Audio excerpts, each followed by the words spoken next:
When you think about cybersecurity, you probably imagine really boring images like this. But there's a much better way to think about it. Instead, imagine this.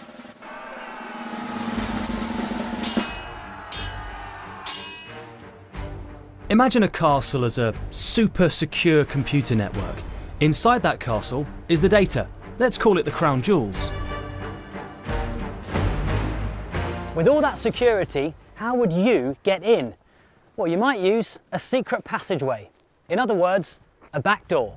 So what is a cyber backdoor? Let's ask a woman who once led a homeland security team protecting the US from them.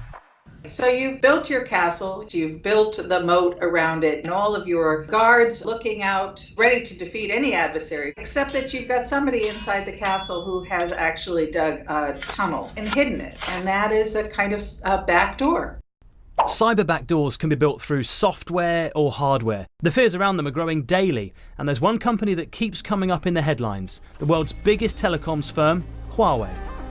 Around the world, the Chinese giant is facing scrutiny, restrictions, or even bans. So where does this fear come from? Well, it's not about Huawei phones, it's about the kit being installed and tested around the world to build the next generation of mobile internet, 5G. 5G technology is going to fundamentally support every aspect of our lives. Brian Lord is a former deputy head of GCHQ. He spent more than 20 years at the cyber spy organisation.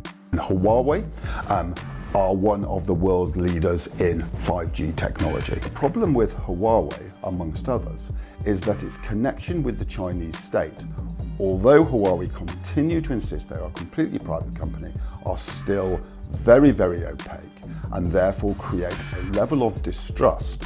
A lot of the concern centres around this man, Ren Zhongfa, the billionaire founder of the company.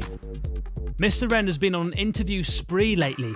He's a big supporter of China's Communist Party and a former technician in the Chinese military, but he's been trying to reassure people that despite his connections, he would never allow backdoors to be installed in his products for the government.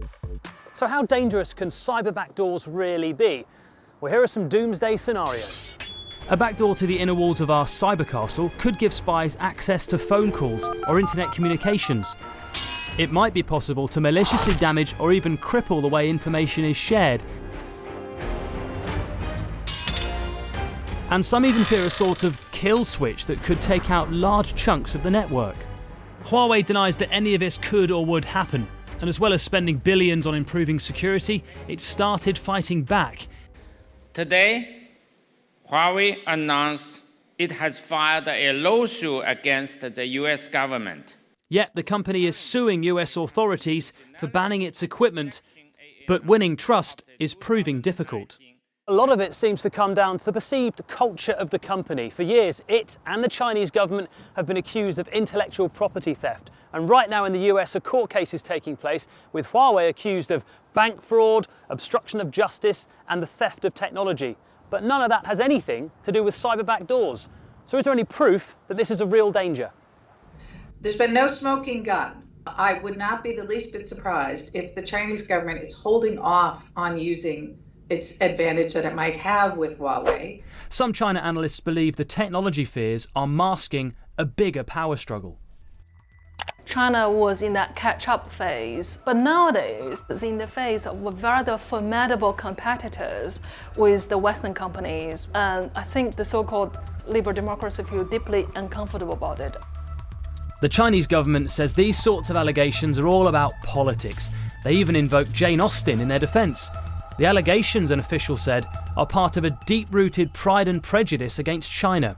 Regardless of how relations develop, 5G is coming. And there's a concern in the telecoms world that the countries that decide to block Huawei's state-of-the-art kit will be leagues behind those that embrace it.